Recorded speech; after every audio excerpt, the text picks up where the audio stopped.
ওই প্রতিহিংসা প্রতিশোধের রাজনীতি করবো না। আমরা একটা ভালোবাসা, সৌহার্দ্য, সমৃদ্ধি নিয়ে আমরা চলতে। এই জন্য উস্কানিতে আমার মনে হয় কেউ যদি পা দিয়ে থাকেন বা দেবেন মনে মনে ভাবছেন, আপনি ভুল করছেন ভাই। আপনার যাই অস্তিত্ব আছে এটাও থাকবে না।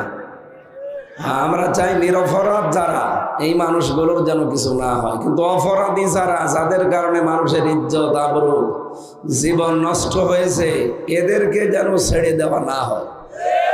এদের ছেড়ে দিলে আগামীতে মানুষগুলোর বৃদ্ধি আরো বাড়বে। এই জন্য এই মানুষগুলোর কপালে হেদায়েত নেই, কারণ জুলুমের সর্বশেষ সীমায় যারা পৌঁছিয়ে যায় তাদের কপাল থেকে আল্লাহ হেদায়েত ছেদ করে দেয়। নাই তো দেখেন, এতগুলো মানুষ হত্যা করার পরও এই মহিলা, এই রাক্ষসী এখনো পর্যন্ত সরি বলে নাই। সরি তো বলেই নাই, এমনকি